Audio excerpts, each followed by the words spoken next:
ان الذين قالوا ربنا الله ثم استقاموا تتنزل عليهم الملائكة ألا تخافوا ولا تحزنوا وأبشروا بالجنة التي كنتم توعدون.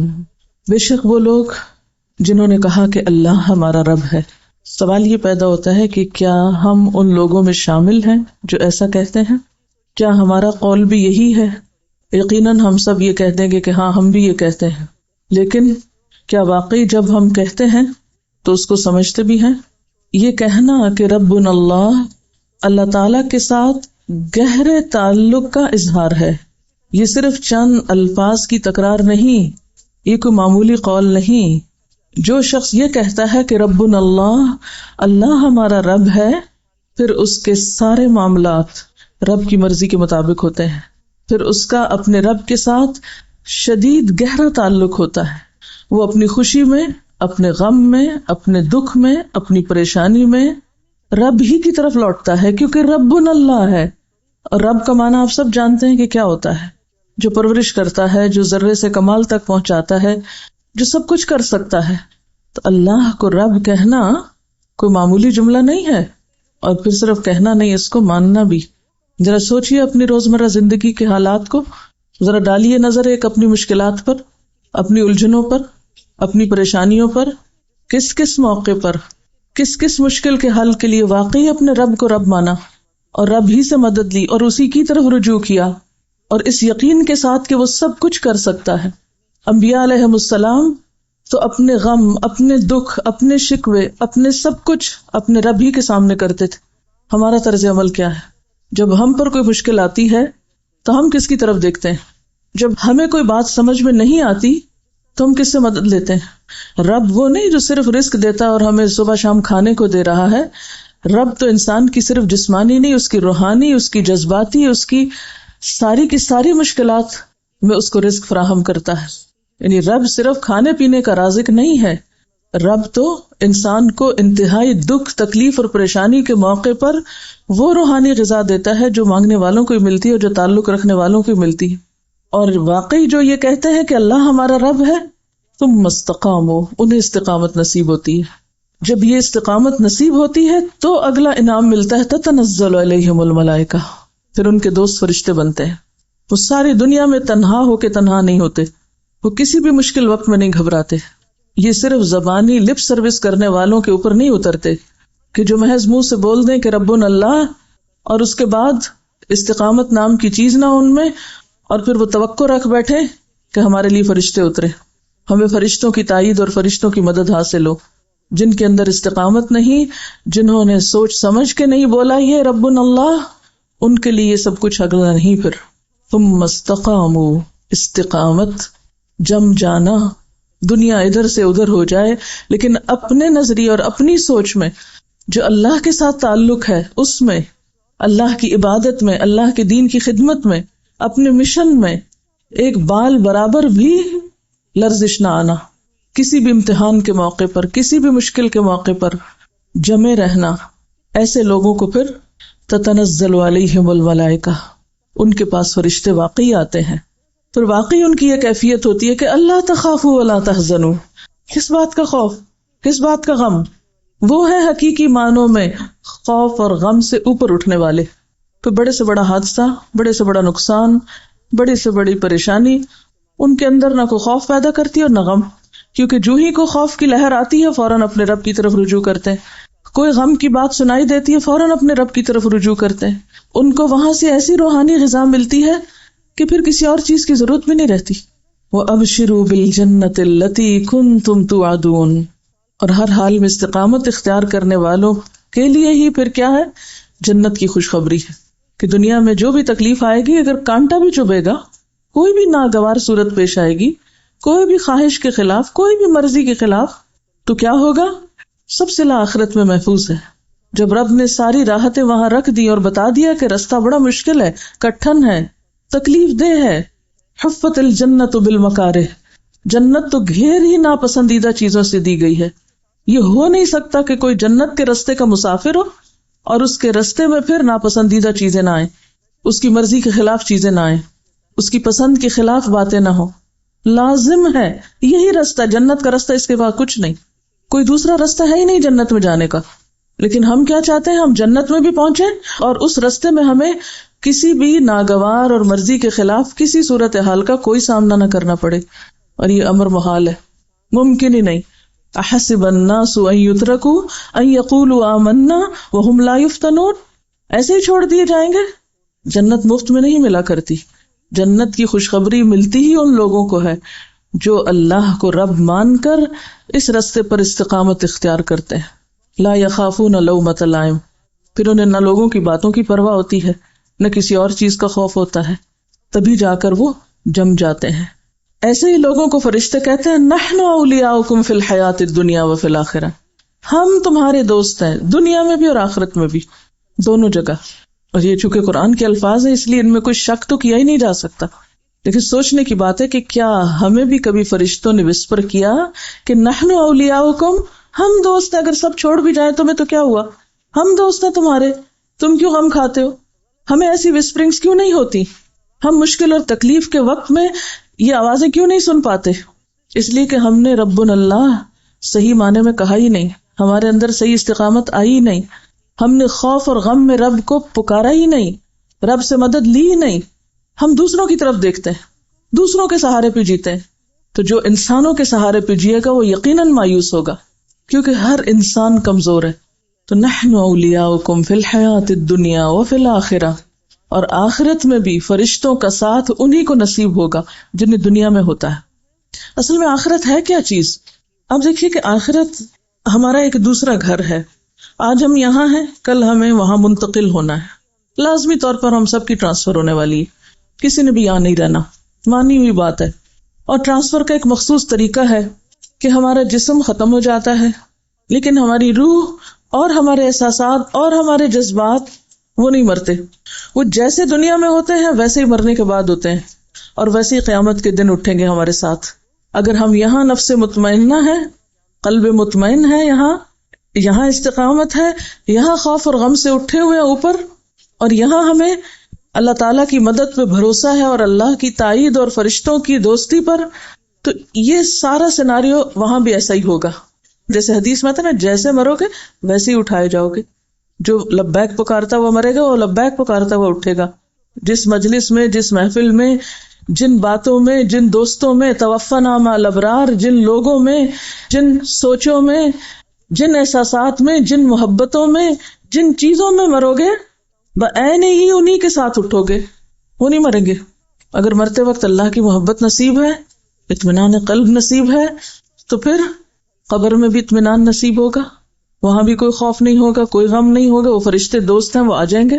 قیامت کے دن اٹھیں گے تو وہاں بھی یہی ہوگا، کوئی گھبراہٹ نہیں، کوئی فکر نہیں، کوئی پریشانی نہیں، فوراً آ پہنچیں گے دوست، فوراً اپنی تحویل میں لے لیں گے، فوراً رستہ دکھائیں گے، ہر مرحلے پر ساتھ دیں گے، کیونکہ ایسے لوگوں نے مادی سہاروں سے اوپر اٹھ کے کسی اور کو سہارا مانا ہے، اور پورے یقین کے ساتھ نحن اولیاؤکم فی الحیات الدنیا، دنیا میں بھی ساتھ ہیں تمہارے، وفی الآخرہ، اور آخرت میں.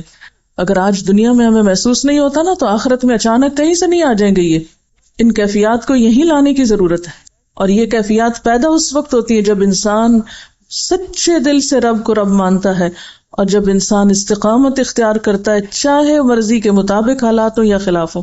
جو واقعی انسان اللہ کو تھام لیتا ہے، فقد استمسک بالعروۃ الوثقی لا انفصام لها، لیکن ہم نے اپنے رب کو تھاما ہی نہیں، اس کی طاقت کو جانا ہی نہیں، اس پہ پورا یقین کیا ہی نہیں.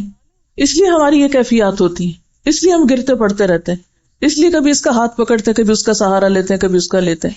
تو جب تک ہم یہ شرک چھوڑیں گے نہیں، میں اسے ایک طرح کا شرک کہوں گی کہ جو امیدیں ہمیں اپنے رب سے ہونی چاہیے وہ ہمیں انسانوں سے ہیں، جو محبت اپنے رب سے ہونی چاہیے وہ انسانوں کو دے رکھی ہے ہم نے، جو عظمت اور جو مقام اور جو بلندی رب کا ہمارے نگاہ میں ہونا چاہیے وہ ہم نے اور دوسری مادی دنیا کی چیزوں کو دے رکھا ہے. پھر جب ہم نے سہارا غیر اللہ کو بنا رکھا ہے تو مدد وہاں سے کہاں سے آئے گی؟ ہمارے کہنے اور کرنے اور معاملے میں بہت فرق ہے. ہم کہتے وہی کچھ ہے جو یہاں لکھا ہوا ہے لیکن کرتے نہیں ہیں. ہمارے روز مرہ کے معمولات اور ہماری جو روٹین ہے اس میں یہ کہیں نہیں جھلکتا، تو کہنا بھی جھوٹا پڑ جاتا ہے. اور جنت ہی وہ جگہ ہے وَلَكُمْ فِيهَا مَا تَشْتَهِي أَنفُسُكُمْ، کہ جہاں انسان کی خواہشات پوری ہو سکتی ہیں. ہم نے دنیا کو مرکز بنا لیا خواہشات کی تکمیل کا، اور اسی کے پیچھے پھر مرتے ہیں۔ اللہ تعالیٰ نے اپنے چنے ہوئے پیغمبروں کو نصیحت کی تھی۔ ایک حضرت داؤد علیہ السلام کے بارے میں قرآن پاک میں آتا ہے، اللہ تعالیٰ فرماتے ہیں یا داؤد انا جعلناک خلیفۃ فی الارض فاحکم بین الناس بالحق ولا تتبع الہوى فیضلک عن سبیل اللہ ان الذین یضلون عن سبیل اللہ لہم عذاب شدید بما نسوا یوم الحساب۔ اے داؤد، نام لے کے، کسی کا پرسنل نیم لے کے اسے خطاب کرنا، اور وہ خطاب بھی اللہ تعالیٰ کی طرف سے آنا، اگرچہ میسج ان کے لیے لیکن سبق ہمارے لیے ہے۔ یا داؤد انا جعلناک خلیفۃ فی الارض، ہم نے تمہیں زمین میں خلیفہ بنایا۔ داؤد علیہ السلام کو اللہ تعالیٰ نے بادشاہت دی تھی، ایک بڑا مقام دیا تھا۔ ہر شخص اپنی اپنی خلافت میں اپنی اپنی ذمہ داریوں میں ایک نہ ایک مقام رکھتا ہے۔ کلکم راع وکلکم مسئول عن رعیتہ، جس شخص پر جہاں جو کی بھی ذمہ داری ہے وہ وہیں پر ایک طرح سے خلیفہ ہے۔ ہر انسان خلیفہ ہے زمین میں، کسی کا مقام بڑا ہے اور کسی کا چھوٹا ہے، لیکن معاملہ کسی نہ کسی طرح ملتا جلتا ہی ہے۔ تو انا جعلناک خلیفۃ فی الارض، جو بھی کوئی ذمہ داری انسان کو ملتی ہے، چاہے وہ بحیثیت طالب علم کی ہو، بحیثیت استاد کی ہو، کسی بھی طرح سے، وہیں سے انسان کا امتحان شروع ہو جاتا ہے۔ فاحکم بین الناس بالحق، انسانی معاملات میں حق کا ساتھ، حق بات، ولا تتبع الہوی، خواہشات نفس کی پیروی نہیں۔ داؤد علیہ السلام پیغمبر بھی ہیں، بادشاہ بھی ہیں، ایسے دو مقام بہت کم لوگوں کو ملے ہیں۔ ان کو کہا جا رہا ہے ولا تتبع الہوی، خواہش نفس کی پیروی نہ کرنا۔ کیوں؟ فیضلک عن سبیل اللہ، جب دل کی ماننا شروع کرو گے اللہ کا رستہ گم ہو جائے گا، صحیح رستہ نہیں ملے گا، اور نتیجہ کیا ہوتا ہے؟ ان الذین یضلون عن سبیل اللہ، جو لوگ اللہ کا رستہ کھو بیٹھتے ہیں، لہم عذاب شدید، چاہے ماضی میں وہ کیسے بھی نیک رہے ہوں، لہم عذاب شدید۔ کیوں؟ بما نسوا یوم الحساب، ساری خرابی یہاں سے آتی ہے کہ انسان حساب کتاب کا دن بھول جاتا ہے، اور جب حساب کتاب کا دن بھول جاتا ہے تو پھر باقی کیا رہ جاتا ہے انسان کے پاس؟ جو دل میں آئے کرو۔ تو خواہشات نفس کی تکمیل یہاں نہیں وہاں ہی ہو سکتی۔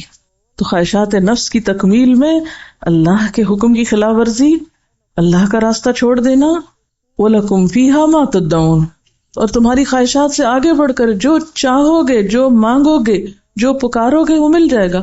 اب آپ کمپیئر کر لیں، یہ دنیا کی زندگی کتنے دن کی، کتنے سال جئیں گے؟ اگر ہمیں کسی معاملے میں کچھ کمی لگ بھی گئی، کچھ کمی ہو بھی گئی ہمارے ساتھ، ہمیں وہ سب نہیں ملا جو ہم چاہتے ہیں، جو ہماری خواہشات ہے، جو ہماری مرضی ہے، تو بھی کتنے دن یہاں رہنا ہے۔ جب ہم دنیا کو جنت بنانے کے پیچھے لگ جاتے ہیں، اور دنیا کو جنت بنانے کا مطلب کیا ہے؟ خواہشات نفس کی پیروی، کہ ہر وہ چیز ہو جو ہمارا دل چاہتا ہے، ہمیں ہر وہ چیز مل جائے جس کی ہم طلب کرتے ہیں۔ وَلَكُمْ فِيهَا مَا تَدَّعُونَ، یہ تو صرف آخرت میں ہو سکتا ہے، صرف جنت میں ہو سکتا ہے، ہم اسے دنیا میں کرنا چاہتے ہیں۔ جب وہ نہیں ہو پاتا پھر فرسٹریشن کا شکار ہوتے ہیں، اور یہیں سے پھر استقامت میں خلل آتا ہے، یہیں سے پھر رب پر بھروسہ ختم ہوتا ہے، یہیں سے پھر انسان خوف اور غم سے نجات نہیں پا سکتا۔ تو سب سے بڑھ کر نزلا من غفور الرحیم، اللہ کو رب کہنے والوں کے لیے غفور الرحیم کی طرف سے ایک خاص میزبانی، وہ رحمان کے مہمان ہوں گے۔ اب دیکھیے کہ دنیا میں دنیا کے بادشاہ یا دنیا کے بڑے لوگ کس کو اپنا مہمان بناتے ہیں؟ چور ڈاکو کو، ہر غلط کار کو، ہر ایرے غیرے کو، ہر راہ چلتے کو۔ اگر دنیا میں کسی بڑی شخصیت کا مہمان بننے کے لیے کچھ کوالٹیز چاہیے، تو اللہ کا مہمان بننے کے لیے کچھ بھی نہیں چاہیے، جتنی چاہو اس کی نافرمانی کرو اور پھر کل جا کے اس کے مہمان بن جاؤ۔ یہ کیسے ممکن ہے؟ وہ اپنے چنے ہوئے لوگوں کو جو اس کی مرضی کے مطابق زندگی بسر کرتے ہیں ان کو اپنا مہمان بنائے گا، ان کی میزبانی کرے گا۔ اور اس کے لیے نسخہ کیا ہے؟ وَمَنْ أَحْسَنُ قَوْلًا مِّمَّنْ دَعَا إِلَى اللَّهِ، بہترین طریقہ اللہ کی طرف لوگوں کو بلانا، لوگوں کو اللہ سے جوڑنا، اور یہ ہر انسان کی ضرورت ہے۔ یہ کون کر سکتا ہے؟ وہی کر سکتا ہے جس نے کہا ہو ربنا اللہ، جس نے خود رب کو پا لیا، جو خود رب کو پہچان چکا ہو۔ جس نے خود اس کو نہیں پہچانا وہ دوسروں کو کیا پہچان کرائے گا؟ یہ کام کوئی ٹیکنیکل قسم کا کام نہیں ہے، کوئی مشینی عمل نہیں ہے، یہ کام وہی کر سکتا ہے جس نے خود کر رکھا ہو اپنی ذات میں، جس نے خود کو اپنے رب سے جوڑ رکھا ہو، وہی اس بہترین کام کے قابل ہے۔ اور جو خود ڈگمگایا ہوا ہو، جس کے اپنے اندر استقامت نہ ہو، اور جو خود غیر اللہ کی محبت کا شکار ہو، وہ کس طرح رب سے جوڑ سکتا ہے کسی کو؟ وَمَنْ أَحْسَنُ قَوْلًا مِّمَّنْ دَعَا إِلَى اللَّهِ وَعَمِلَ صَالِحًا، اور پھر جس کا عمل صالح ہو.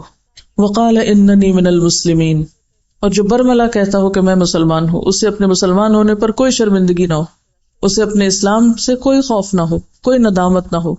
اور یہ بھی صرف قول نہیں ہے، وقال اننی من المسلمین، یہ صرف ایک ڈکلریشن نہیں ہے، بلکہ وہ عمل سے ثابت کرتا ہو کہ میں ایک مسلمان ہوں، میں اپنے رب کے سامنے سرنڈر کرتا ہوں، میں ہر حال میں اپنے رب ہی کا تابع دار ہوں، اسی کا وفادار ہوں.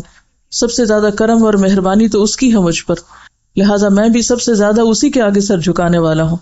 اور پھر انسانوں کے ساتھ معاملات میں وَلَا تَسْتَوِي الْحَسَنَةُ وَلَا السَّيِّئَةُ، دونوں طرح کے رویے سامنے آئیں گے، اچھائی بھی آئے گی، برائی بھی آئے گی. عام طور پر ہمارا طریقہ کیا ہوتا ہے، جو ہم سے اچھا کرے ہم بھی اس کے ساتھ اچھا کرتے ہیں، جو ہمارے ساتھ اچھا نہ کرے ہم اس کے ساتھ برا کرتے ہیں. یہ قرآن کہتا ہے کہ وَلَا تَسْتَوِي الْحَسَنَةُ وَلَا السَّيِّئَةُ، حسنہ اور سیئہ، اچھائی اور برائی برابر نہیں ہوا کرتی. اچھا وہ ہے جو اچھائی کے جواب میں اچھائی کرے لیکن برائی کے جواب میں بھی اچھائی کرنے کا حوصلہ رکھتا ہو، جو برائی کے بدلے بھی اچھائی کر سکتا ہو. تو اس بہترین کام کے قابل پھر کون ہے؟ ادفع باللتی ہی احسن، جو لوگوں کی طرف سے آئی ہوئی برائیوں اور خرابیوں کے جواب میں ایک اچھے رویے کو اختیار کر سکتا ہوں، جو برائی کو بھلائی سے، تکلیف دہ رویے کو ایک اچھے اخلاق اور اچھے رویے کے ساتھ رفع دفع کر سکتا ہوں.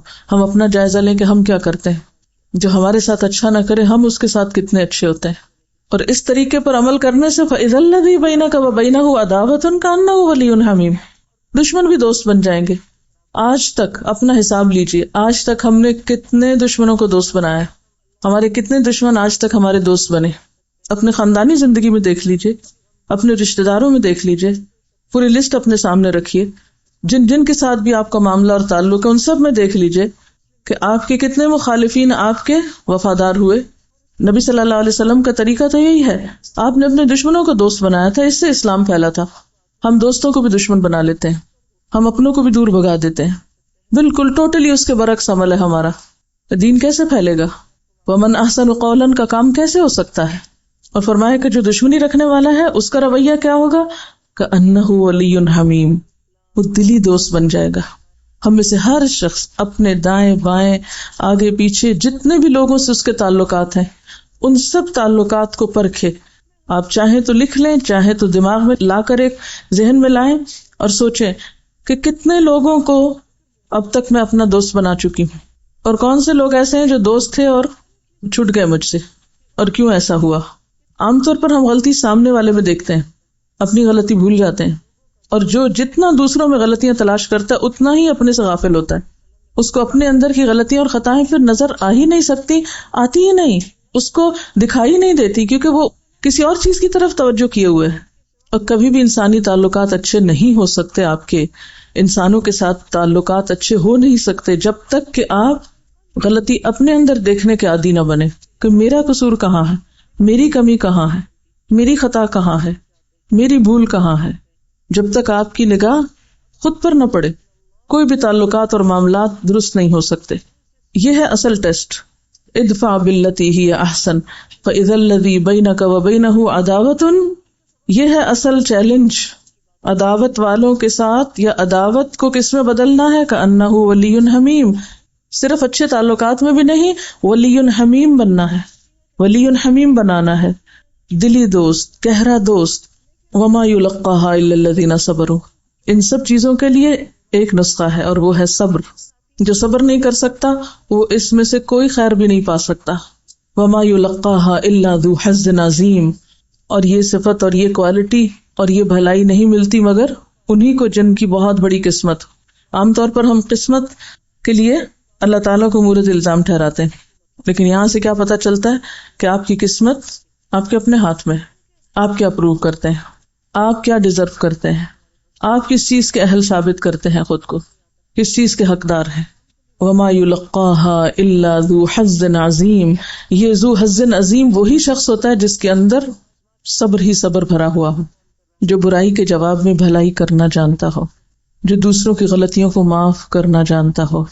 والکاظمین الغیظ والعافین عن الناس واللہ یحب المحسنین، جو صرف غصے کو پی جانے والے ہی نہ ہوں بلکہ معاف بھی کرنا جانتے ہوں اور معاف کر کے احسان کے درجے پر ہوں. ہمارا طرز عمل کیا ہے؟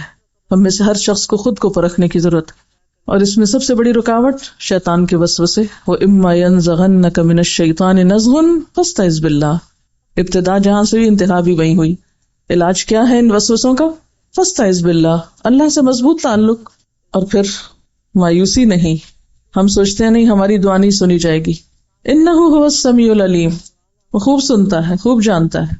ایسا نہیں کہ نہیں سنتا، ایسا نہیں کہ دعا قبول نہیں ہوگی، سب ہوگا۔ تم یہ دیکھو کہ تمہاری دعاؤں میں کتنا خلوص ہے، تمہاری دعاؤں میں کتنی تڑپ ہے، اس میں یقین کتنا ہے، بھروسہ کتنا ہے، اعتماد کتنا ہے، تم نے رب کو رب مانا کتنا ہے۔ یہ ایک واقعہ سنا رہی ہیں کسی ایئر فورس کے آفیسر کا کہ ایک دفعہ فلائٹ کے دوران انجن فیل ہو گیا ہے اور ان کو یہ یقین ہونے لگا کہ اب میری ڈیتھ ہو جائے گی۔ تو کہتے ہیں کہ میں نے پوری کوشش کی کہ کسی طرح میں کلمہ پڑھ سکوں، لیکن کلمہ میرے منہ سے نکل نہیں رہا تھا۔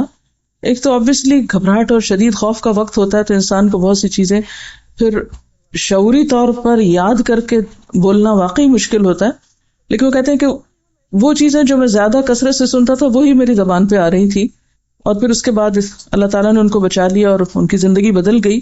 لیکن یہ ایک بہت بڑی حقیقت ہے کہ جو گفتگو آپ عام طور پہ کرتے ہیں، جو آپ کے خیالات ہوتے ہیں، جو آپ کی سوچیں ہوتی ہیں، وہ آپ نے دیکھا ہوگا رات کو سوتے وقت انہی کے ساتھ آپ سوتے ہیں۔ یعنی سونا ہر روز موت کا ایک ایکسپیرینس کرنا ہے بغیر پین کے۔ موت اور نیند ان دونوں میں بہت زیادہ ریزمبلنس ہے۔ تو ہر روز جب آپ سوتے ہیں تو آپ ایک طرح سے موت کا تجربہ کرتے ہیں، بالکل گم ہو جاتے ہیں، کانشیس آپ کا اس سے ختم ہو جاتا ہے۔ تو جن احساسات کے ساتھ آپ سوتے ہیں، حتیٰ کہ بچوں میں آپ نے دیکھا ہوگا کہ آخری بات جس پہ بچہ ضد کر کے یا جو آپ اسے کہہ کے سوتے ہیں یا جو آپ سے مطالبہ کرتے کرتے سوتا ہے، عام طور پر جب وہ بچے اٹھتے ہیں تو اٹھتے ہی تھوڑی دیر کے بعد پھر وہی بات کرنے لگتے ہیں۔ اور آپ کو بھی جو فکر اور جو غم سوتے وقت ہوتا ہے، جب آپ کی آنکھ کھلتی ہے تو اس وقت بھی آپ کے اوپر وہی کیفیت طاری ہوتی ہے۔ یہ ایکسپیرینس ہم دنیا میں بھی کر رہے ہوتے ہیں اور قیامت کو بھی یہی ایکسپیرینس کریں گے۔ جو تفکرات، جو لوگوں کے بارے میں ہماری سوچ، جو پازیٹیو یا نیگیٹو تھنکنگ، اللہ تعالیٰ کے بارے میں ہمارا گمان اور یقین، ہماری محبت، ہمارے احساسات، جو کچھ بھی ہمارے ساتھ ہے، وہ جس حال میں ہم ہوتے ہیں اسی میں اینڈ ہوگا اور اسی کے ساتھ پھر دوبارہ اٹھائے جائیں گے۔ اصل میں یہی ہمارے امتحان ہوتے ہیں کہ خوف میں، غم میں، مشکل میں، پریشانی میں ہم اپنی اقدار کو کتنا تھامے رکھتے ہیں اور کتنے پھسلتے ہیں اور کتنا بھولتے ہیں اور کتنا چھوڑ دیتے ہیں۔ کوئی مشکل ہے سب سے پہلے کیا چھوٹتا ہے؟ نماز چھوٹتی ہے عام طور پر۔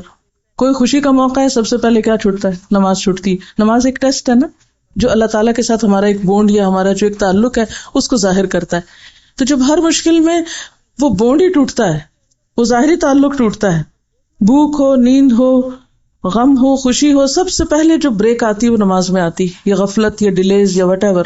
تو جب اسی سے رابطہ مضبوط نہیں ہے تو پھر باقی یہ سب کچھ کی امید اور تمنا کس لیے؟ اچھا، یہاں یہ جو ہے ادفع باللتی ہی احسن، یہ جو فارمولہ ہے، یہ ایک اور ہم سب کا بہت بڑا امتحان ہے۔ ناموافق، ناخوشگوار اور ناپسندیدہ حالات میں احسن رویہ اختیار کرنا، برائی کا جواب بھلائی سے دینا۔ عموماً ہمارا رویہ کیا ہوتا ہے؟ کسی نے اگر چھوٹی برائی کی ہم سے تو ہم اس سے بڑی جب تک نہ کر چکے تو تسلی نہیں ہوتی، اور صرف اس سے نہیں، اس کو نشر نہ کر چکے جب تک۔ حضرت خدیجہ کا واقعہ سناؤں گی۔ ابن اسحاق کہتے ہیں کہ مکہ میں رسول اللہ صلی اللہ علیہ وسلم نے جب امر حق کا اعلان کیا تو آپ کو وہاں کے لوگوں کی طرف سے سخت اذیت اور مخالفت کا سامنا کرنا پڑا۔ یہ مخالفتیں بعضوں کے گھر کے اندر ہوتی ہیں، بعضوں کے باہر ہوتی ہیں، کہیں بھی ہو سکتی ہیں۔ آپ کی اہلیہ خدیجہ بنت خویلد فوراً ہی آپ پر ایمان لے آئیں، مخالفتوں کے باوجود آپ کو مان لیا، کسی کی پرواہ نہیں کی کہ لوگ کیا کہتے ہیں۔ اب تک وہ آپ کی زندگی میں شریک تھی، اب وہ آپ کی مصیبتوں میں بھی شریک ہو گئیں۔ مخالفین آپ کے گرد جمع ہو کر شور مچاتے، طرح طرح سے آپ کو ستانے کی تدبیریں کرتے۔ یہی حالات تھے کہ ایک روز خدا کے فرشتے جبریل علیہ السلام آپ کے گھر آئے۔ انہوں نے رسول اللہ صلی اللہ علیہ وسلم سے کہا کہ خدیجہ کو ان کے رب کی طرف سے سلام پہنچا دیجئے۔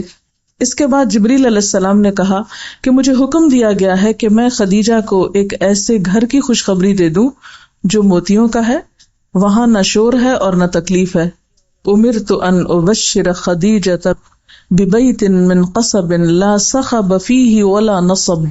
یہ حضرت خدیجہ رضی اللہ تعالی عنہا کے لیے ایک بشارت تھی، لیکن عام اہل ایمان کے لیے ایک نصیحت، ایک سبق، کہ ان کو یہ بشارت کیوں ملی؟ ان کے لیے اللہ تعالیٰ کا سلام کیوں آیا؟ ان کے لیے جبریل علیہ السلام کے ذریعے جنت کے اس خاص محل کا وعدہ کیوں کیا گیا؟ اور یہ ایک پیشگی خبر تھی نا، ابشروا بالجنت التی کنتم توعدون. یہ صرف ان کے لیے نہیں تھی، یہ تو سب اہل ایمان کے لیے ایک طرح سے وعدہ ہے، لیکن اس صورت میں جب کوالٹیز بھی وہی ہوں جو ان کے اندر تھی. یہ ہم سب کو کامیابی کا ایک رستہ دکھاتا ہے کہ کامیابی کا رستہ ہے کہاں سے. مومن کو موجودہ دنیا میں سرکش انسانوں کی طرف سے اذیتیں پیش آتی ہیں، یعنی ہو نہیں سکتا کہ آپ کی دنیا تانوں سے، پریشان کن باتوں سے خالی ہو جائے. ان کا شور اور ان کے اشتعال انگیز الفاظ سننے پڑتے ہیں، یعنی آپ کو لوگوں کی طرح طرح کی باتیں سننی پڑتی ہیں. ایسے موقع پر مومن کو یہ نہیں کرنا کہ وہ ایسے لوگوں سے لڑنے لگے. کیا نہیں کرنا؟ کیا نہیں کریں گے بتائیے؟ کہیں سے بھی اشتعال انگیز خبر سنیں، کہیں سے بھی ناپسندیدہ بات سنیں، کوئی گالی گلوچ سنیں، کوئی جھوٹ فریب دھوکہ، کسی بھی قسم کی کوئی بات، تو آپ کو یہ نہیں کرنا کہ جواباً آپ ان سے لڑنے لگے. اس کے برعکس مومن کو چاہیے کہ وہ ان کو نظر انداز کرتے ہوئے اپنی توجہ آخرت کی طرف موڑ دے، اپنے کام، اپنے مشن، اپنے مقصد پر اور اپنی آخرت پر نظر رکھے. وہ اللہ تعالیٰ سے کہے کہ خدایا مجھے ان ناخوشگواریوں پر صبر کی توفیق دے، اور میرے لیے جنت میں ایک ایسا گھر بنا دے جہاں نہ کوئی تکلیف ہو، نہ کسی قسم کا شور و غل ہو. دنیا میں ایک انسان خدا پرستی کا پیغام لے کر کھڑا ہو اور انسان پرست لوگ اس سے بگڑ کر اس کے خلاف شور و غل کریں. یہ عام طور پر ایسا ہوتا ہے نا، وہ اللہ کے لیے کام کرنے کی طرف پکارے مگر لوگ اس کو ستانے اور پریشان کرنے کے درپے ہو جائیں. ان سب کے باوجود اگر وہ صبر کرے تو ایسے شخص کے لیے اللہ کا یہ فیصلہ ہے کہ اس کو اگلی دنیا میں قیام کرنے کے لیے ایسا نفیس ماحول دے گا جہاں وہ ابدی طور پر شور اور تکلیف دونوں سے محفوظ رہ کر پرراحت زندگی بسر کر سکے گا. لیکن ہم ہر چھوٹی بڑی بات پہ اوفینڈ ہو جاتے ہیں، آپے سے باہر ہو جاتے ہیں، جوابی حملے کرتے ہیں، غلط ہتھ کنڈے اختیار کرتے ہیں، مسائل کے حل کے لیے حرام رستے اور حرام کام کرتے ہیں. بدگمانی، غیبت، الزام تراشی، بہتان تراشی، یہ ساری چیزیں ہم نے اپنے لیے حلال کر رکھی ہیں. پھر اللہ کی مدد کہاں سے آئے گی؟ ہمارے اوقات میں برکت کہاں سے ہوگی؟ دین کا کام کہاں سے پھلے پھولے گا؟ دعوت اللہ کا کام کیسے ہوگا جب ہمارے اندر صبر ہی نہیں؟ ہم پی نہیں سکتے، ہم برداشت ہی نہیں کر سکتے، ہم بھلا ہی نہیں سکتے، ہم معافی نہیں کر سکتے، ہم نے اپنی ساری انرجی وہی فوکس کر رکھی ہے. تو پھر ابشروا بالجنت، وہ خوشخبری اور وہ میٹھے بول آپ کے کانوں میں کہاں سے وسپر کریں گے؟ وہ غموں میں بھی مسکرانا کہاں سے آپ سیکھیں گے؟ وہ دکھوں اور تکلیفوں میں بھی آپ اپنے پاؤں میں لغزش نہ آنے دیں اور اپنا کام کرتے چلے جائیں، یہ کہاں سے ہوگا؟ یہ نہیں ہو سکتا، یہ ایسے لوگوں کے حصے میں نہیں آتا.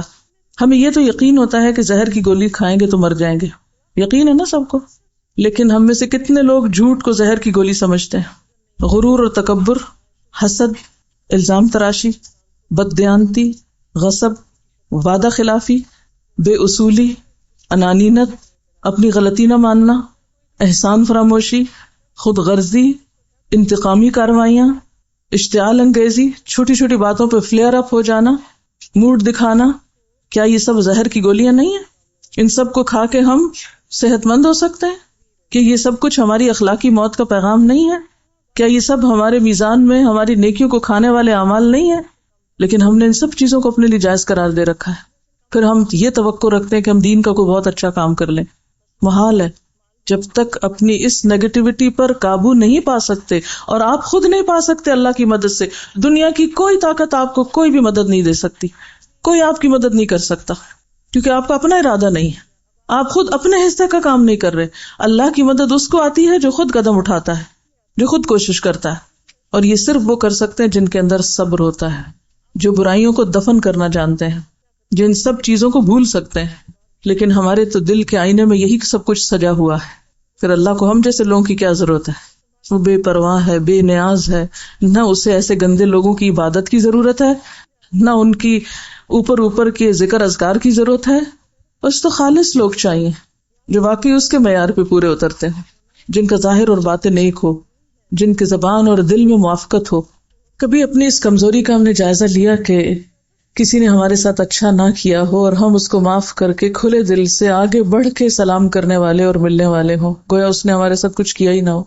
اور ایسا نہیں کہ ہم صرف پریٹینڈ کر رہے ہوں، واقعی ایسا کر رہے ہوں. اور جب تک ایسا کرنے کی صلاحیت ہمارے اندر نہیں، ہم خود سے اپنے اندر سے کمزور ہیں.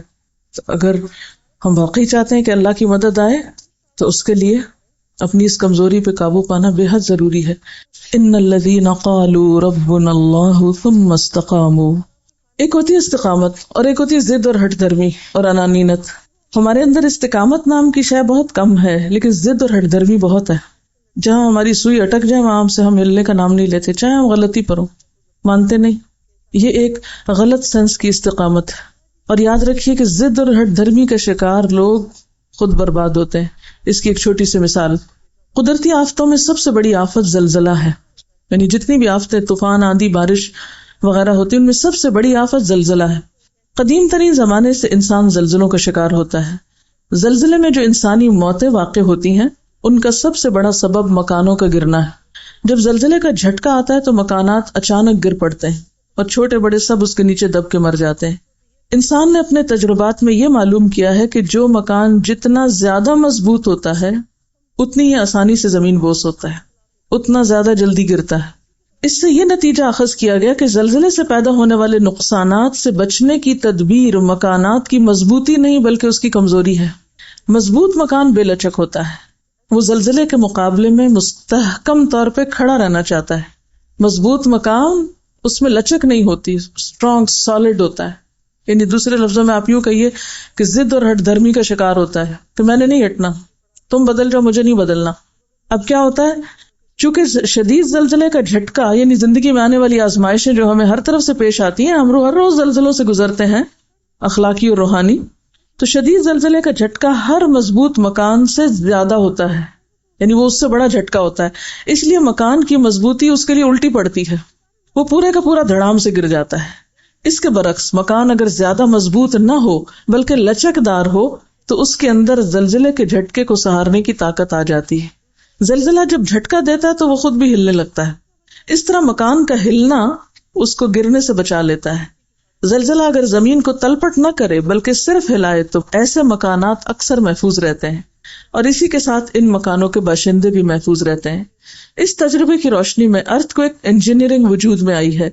اس انجینئرنگ کے مطابق زلزلے کے علاقوں میں ایسے مکانات بنائے جاتے ہیں جن کا ڈھانچہ فلوٹنگ فاؤنڈیشن کے اصول پہ بنایا جاتا ہے.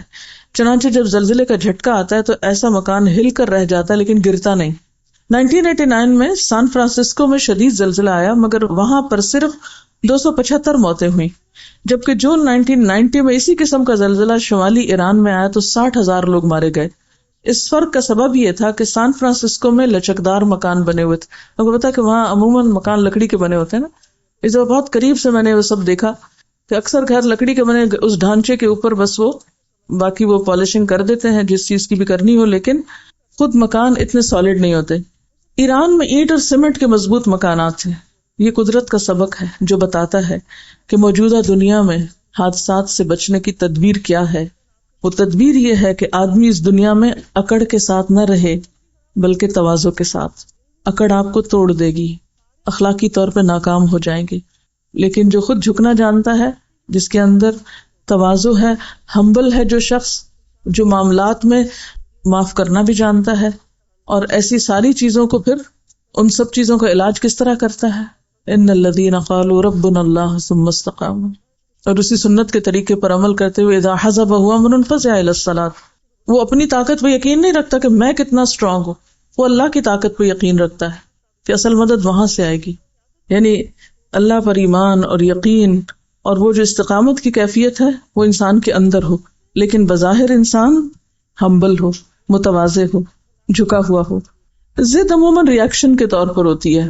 ضد ایک ریاکشنری رویہ ہے. عام طور پر ہم یہ کہتے ہیں، ایک جملہ بولتے ہیں کہ میں غلط بات نہیں برداشت کر سکتی. تو بات یہ کہ صحیح بات تو سب کو برداشت کر لیتے ہیں، غلط کو برداشت کرنے کا معنی کیا ہے کہ اس میں ایک ریاکشنری رویہ نہ ہونا. اس کا یہ مطلب نہیں کہ آپ غلط بات کو صحیح کہنے لگے. غلط بات تو غلط ہے، لیکن اس غلط چیز کا جو ریاکشن ہوتا ہے ہمارا عموماً، یعنی ایک چیز ہماری مرضی کے خلاف ہے یا ناپسند ہے، تو اس میں ایسا نیگیٹو ریئیکشن کہ جس سے معاملہ درست نہ ہو بلکہ اور بگڑے، اصلاح نہ ہو بلکہ فساد ہو، تو یہ طرز عمل غلط ہے۔ اسی طرح استقامت ہے کہ زندگی میں جو آپ نے اچھی نیتیں اور ارادے کیے ہوئے ہیں کسی بھی اچھے کام کے کرنے کے، ان میں آپ ایک کنسسٹنسی کے ساتھ چلتے چلے جائیں۔ ان ارادوں کی تکمیل میں نہ کسی کی تعریف، نہ کسی کی تنقید، نہ کسی اچھے حالات اور نہ برے حالات، کوئی چیز اس میں آپ کو نہ ہلا سکے، یعنی بڑے سے بڑا زلزلہ آپ کو گرا نہ سکے، ٹھیک ہے۔ ضد کیا ہے کہ آپ لوگوں کے، یعنی وہی راستہ آپ نے اختیار کیا ہوا ہے، اب آپ کی مرضی کے خلاف کوئی چیز آ گئی، آپ نے اپنا کام تو چھوڑ دیا، آپ کہاں اکڑ کے کھڑے ہو گئے اس کا مقابلہ کرنے یا اس کے مقابلے میں، اس کی تنقید کا جواب دینے میں یا اس کی تعریف میں، یعنی کبھی پھسلیں اور کبھی ایک منفی رویے میں اپنی صلاحیتوں کو برباد کریں۔ ہر چیز نیگیٹو اور پازیٹو ساتھ ساتھ چلتی ہے نا انسان کے، یہ نہیں ہو سکتا کہ کسی میں استقامت ہو مگر ضد نہ ہو، دونوں چیزیں ہیں۔ اور امتحان کے لیے نا الہمہا فجورہا و تقواہا، انسان جو ازداد یا کنٹرڈکشنز کا مجموعہ ہے، دونوں چیزیں ہوتی۔ جب انسان کا بیلنس خراب ہوتا ہے، یعنی جب آپ کے دین کے کام میں استقامت متزلزل ہوتی ہے تو آپ ضد انا کا شکار ہو جاتے ہیں، یعنی ادھر وہ چیز بڑھ جاتی ہے۔ اور جب آپ اپنے اصل مشن میں استقامت کے ساتھ چل رہے ہوتے ہیں تو یہ چیزیں تھوڑی بہت آتی جاتی ہیں اور ان کو آپ ساتھ ساتھ ہٹاتے چلے جاتے ہیں، یعنی یہ ہوں گی دونوں ہی چیزیں، چھٹکارا نہیں ہو سکتا اس نیگیٹیوٹی سے، لیکن یہ کم ہو سکتی ہے اس تناسب سے جتنی آپ کی ایک پازیٹو کام کے کرنے میں جماؤ زیادہ ہے یا فوکسڈ زیادہ ہے یا آپ کی کنسنٹریشن زیادہ ہے۔ یہ بالکل ایسی ہے نا، جیسے آپ پڑھ رہے ہیں، پڑھتے پڑھتے ایک مکھی آ جاتی ہے، ہاں، اب آپ کی استقامت کیا ہے؟ پڑھتے رہیں، اور مکھی کو، اور دوسرا طریقہ کیا ہے؟ کتاب کریں بند اور مکھی کے پیچھے بھاگنا شروع کر دیں۔ بہت سے لوگ زندگی میں یہ رویہ اختیار کیے ہوتے ہیں، وہ ایک مکھی اتنا ان کو بادر کرتی ہے کہ وہ اپنا کام چھوڑ کے بیٹھ جاتے ہیں۔ ناپسندیدہ ناگوار صورتحال ہر روز پیش آئے گی، ہر دم پیش آئے گی۔ آپ کا امتحان کیا ہے کہ آپ مکھی کے مقابلے کے لیے تلوار استعمال کر رہے ہیں یا توپ استعمال کر رہے ہیں یا کسی اور طریقے سے اس کو ختم کیا جا سکتا ہے۔ ان الذین قالوا ربنا اللہ، بے شک وہ لوگ جنہوں نے کہا کہ اللہ ہمارا رب ہے۔ ہم بھی انہی لوگوں میں شامل ہیں جو یہ دعویٰ کرتے ہیں، لیکن سوچنے کی بات یہ کہ واقعی جو کچھ ہم کہتے ہیں وہ سمجھتے بھی ہیں۔ اس بات کو اپنے اوپر ہم لے کر دیکھیں کہ اللہ میرا رب ہے، کیا میں ان لوگوں میں شامل ہوں جنہوں نے اللہ ہی کو اپنا رب مان لیا ہے؟ یعنی رب ماننے کا تقاضا مجھے معلوم ہے۔ کیا اللہ کو رب مان کر میں اپنی خوشی، غم، پریشانی اور دکھ میں اسی کی طرف رجوع کرتی ہوں، یا اپنی مشکلات کے حل کے لیے غیر رب سے توقعات رکھتی ہوں؟ کیا میں اللہ کو رب ماننے کے بعد اللہ کے دین پر استقامت اختیار کیے ہوئے ہوں؟ کیونکہ جب انسان اللہ کو رب مانتا ہے تو پھر ہو نہیں سکتا کہ اس کو بھول جائے، اس کا دامن چھوڑ دے یا اس کے دین کا راستہ چھوڑ دے۔ یعنی دین پر استقامت کا حال کیسا ہے؟ اور جو شخص اللہ کو رب مانتا اور استقامت اختیار کرتا ہے پھر اس کی زندگی سے خوف اور غم دور ہونے لگتے ہیں، اور فرشتوں کی سرگوشیاں سنائی دینے لگتی ہیں کہ اللہ تخافوا ولا تحزنوا وابشروا بالجنۃ التي کنتم توعدون۔ کیا انتہائی رنج اور غم اور مشکل وقت میں میرے دل کی کیفیت اور حالت ایسی ہوتی ہے۔ پھر یہ کہ دین کے کام میں جب کوئی ناگوار صورتحال پیدا ہوتی ہے تو میرا رد عمل کیا ہوتا ہے؟ دین پر استقامت، اطمینان، یا پھر خوف، غم، غصہ، مایوسی اور بددلی؟ کیونکہ جو اللہ کو رب مان لیتا ہے اس کا عملی رویہ مختلف ہوتا ہے۔ کیا مشکلات کے وقت مجھے ایسا محسوس ہوتا ہے کہ فرشتے میرے دوست ہیں، میں تنہا نہیں ہوں، تنہا ہو کر بھی؟ نحن اولیاؤکم فی الحیات الدنیا وفی الآخرہ۔ اگر مجھے اس بات پر یقین ہے کہ جنت میں مجھے میری پسندیدہ چیز ملے گی یا میری تمام خواہشات پوری ہوں گی، وَلَكُمْ فِيهَا مَا تَشْتَهِي أَنفُسُكُمْ، تو کیا میں اللہ کی اطاعت میں اس دنیا کی چند خواہشات قربان کر سکتی ہوں؟ کیا میرا اخلاق اور کردار ایسا ہے کہ میں اللہ کی مہمان بن سکوں؟ نزلا من غفور الرحیم، کیونکہ اللہ تعالیٰ کے مہمان تمام لوگ نہیں ہوں گے، اس کے خاص بندے ہوں گے۔ پھر ومن احسن قولا ممن دعا کے حوالے سے لوگوں کو اللہ کی طرف بلانا میری ترجیحات میں کس نمبر پر ہے؟ کیا اپنی دنیا کے کاموں سے فارغ ہو کر وقت بچے تو اللہ کی طرف لوگوں کو بلاتی ہوں، یا میری پرائرٹی نمبر 1 اللہ کی طرف بلانا ہے اور باقی کام اس کے مطابق ایڈجسٹ ہوتے چلے جاتے ہیں. یہ بالکل ایسے ہی ہے کہ مثال کے طور پر اگر آپ کے پاس ایک گلاس ہے تو اگر گلاس میں آپ چند پتھر ڈال دیں تو گلاس بظاہر بھرا ہوا نظر آئے گا، لیکن اس کے باوجود بھی ابھی کچھ گیپس ہوں گے جس میں آپ بجری ڈال سکتے ہیں. مثلا بجری ڈالنے کے بعد یوں لگے گا جیسے بھر گیا، لیکن پھر بھی ابھی کچھ ہوگی چیز، یعنی گنجائش ہوگی کہ جس میں آپ ریت ڈال سکتے ہیں. ریت ڈالنے کے بعد بظاہر یہ لگے گا کہ جیسے اب کچھ بھی جگہ نہیں باقی، لیکن اگر آپ اس پہ پانی ڈالیں تو پانی اس کے اندر اپنی جگہ بنا لے گا. تو بالکل اسی طرح ہماری زندگی اور ہمارا وقت یا ہمارا ایک دن بھی ایک خالی جگ کی طرح ہے، ایک خالی گلاس کی طرح ہے. اس کو ہمیں یا تو پہلے درجے پہ پانی سے بھر دینا یا ریت سے بھرنا ہے یا بجری سے یا پتھر سے. تو ترجیحات کا تعین بے حد ضروری ہے. اگر آپ پہلے ہی پانی بھر دیں گے تو پھر باقی چیزوں کی گنجائش کم بچے گی. اگر پہلے ریت بھر دیں گے تو پتھر نہیں جائیں گے اس میں، اگر پہلے بجری بھر دیں گے تو بڑے پتھر نہیں جائیں گے. تو سب سے پہلے آپ کو کیا ڈالنا ہے اس میں؟ بڑے پتھر، یعنی بڑے بھاری کام، ذمہ داریاں، بڑی ذمہ داریاں، اہم ترین کام، اہم ترین چیزیں سب سے پہلے جانی چاہیے. فرائض کی ادائیگی، ذمہ داریوں کی ادائیگی. یعنی جب آپ اپنا وقت استعمال کرنے لگے تو نمبر 1 فرائض کی ادائیگی کو اس میں رکھیں، پھر اس کے بعد نمبر 2 جو اس سے کم ہو، نمبر 3 جو اس سے کم ہو، نمبر 4 جو اس سے کم ہو. تو اسی وقت میں اسی دن میں سب کچھ آ جائے گا. لیکن عموماً ہمارا حال کیا ہوتا ہے کہ ہم اپنے وقت کا استعمال کس طرح کرتے ہیں؟ غیر ضروری، غیر اہم اور بعض اوقات فضول چیزوں سے اپنے وقت کو بھر لیتے ہیں، اور جب اہم کاموں کا وقت آتا ہے تو پھر کہتے ہیں ہمارے پاس وقت نہیں. مثلا نماز فرائض میں سے ہے، اول وقت کی نماز پسندیدہ ہے، لیکن عام طور پر ہم ٹال مٹول کرتے ہیں یا پھر تاخیر کرتے ہیں یا پھر یہ کہ اس کو آخر میں لے جاتے ہیں اور بعض اوقات نکل ہی جاتی ہے ہاتھ سے، اس کا وقت ہی چلا جاتا ہے. اور اسی طرح باقی چیزیں. تو ومن احسن قولا ممن دعا الی اللہ، یہ تو بات احسن قول یعنی سب سے اچھی بات ہے، سب سے عمدہ ترین کاموں میں سے ہے کہ آپ لوگوں کو اللہ کی طرف بلائیں، اللہ سے جوڑیں. اب اگر ہم یہ کہیں کہ ہمارے پاس وقت ہی نہیں ہے اور ہم کر ہی نہیں سکتے تو آپ پھر کیا کر رہے ہیں؟ اس سے اہم کام کون سا ہے جو آپ کر رہے ہیں؟ اور پھر وہ صرف یہ نہیں ہے کہ من احسن قولا ممن دعا الی اللہ، بلکہ اس کے ساتھ وعمل صالحا، خود بھی نیک کام کرنا ہے. تو ومن احسن قولا ممن دعا الی اللہ کے تحت لوگوں کو اللہ کی طرف بلانا اور نیکیوں کا شوق رکھنا میری ترجیحات میں کس نمبر پر ہے؟ اور پھر یہ کہ وعمل صالحا کے مطابق کیا میں جو کہتی ہوں وہ کرتی بھی ہوں، کیونکہ صرف لوگوں کو نہیں بلانا بلکہ خود بھی کرنا ہے. وقال اننی من المسلمین، اور اس بات کا اظہار کہ میں مسلمانوں میں سے ہوں.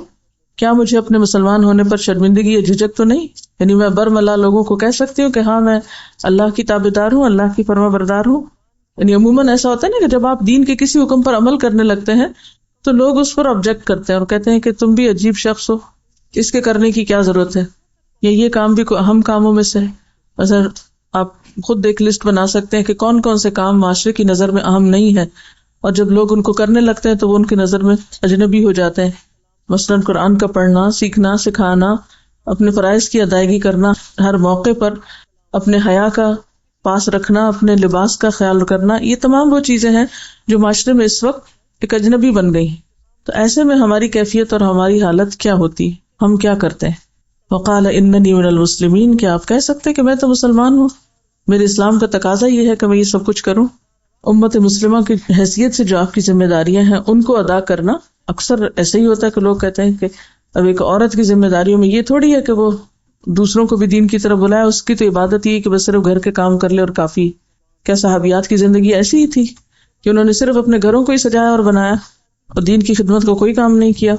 کیا برائی اور بھلائی اپنی نوعیت اور انجام میں برابر ہیں؟ کیونکہ قرآن تو کہتا ہے لا تستوی الحسنۃ ولا السیئۃ ادفع بالتی ہی احسن. کیا میں برائی کے بدلے میں بھی اچھائی کر سکتی ہوں؟ یہ ہے اصل امتحان. کیا میں برائی کے بدلے میں اچھائی کر سکتی ہوں؟ جب لوگ میرے ساتھ اچھا نہ کریں تو کیا میں پھر بھی اچھا کرنے کی سکت رکھتی ہوں؟ عام طور پر ہم جب کوئی ہمارے ساتھ اچھا نہ کرے تو ہم بھی جواب میں کیا سمجھتے ہیں کہ اب بدلہ لینا ہمارا حق ہے، ہم کمزور نہیں ہیں، ہم ثابت کرنا چاہتے ہیں کہ ہم بھی جان رکھتے ہیں. لیکن قرآن تو بالکل اس سے برعکس چیز بتاتا ہے کہ اچھائی کے لیے کیا کرو، برائی کے بدلے میں اچھائی کرو. صرف اچھائی کے بدلے میں اچھائی نہیں، برائی کے بدلے میں اچھائی. اور جب تک یہ اخلاق ہمارے اندر پیدا نہیں ہوگا تو من احسن قولا ممن دعا الی اللہ کا عمل ہو ہی نہیں سکتا. پھر سوال ہے کہ کتنے لوگ ایسے ہیں جو میرے دوست تھے لیکن اب مخالف ہیں، ایسا کیوں ہوا؟ یعنی کتنے ہی لوگ میرے آس پاس ایسے تھے جو میرے چاہنے والے تھے لیکن اب وہ میرے مخالفین میں شامل ہیں، کیا اس میں آپ کا قصور تو نہیں کہ آپ نے برائی کے بدلے میں اچھائی نہ کی ہو؟ کہیں ایسا تو نہیں کہ برائی کے بدلے میں ان کی طرف سے آنے والی تکلیف یا اس کے بدلے میں آپ نے بھی ویسا ہی بے رخی کا رویہ دکھایا ہو؟ کیا میں اپنی عاقبت کو بہتر بنانے کے لیے مشکل مراحل میں صبر کا رویہ اختیار کر سکتی ہوں؟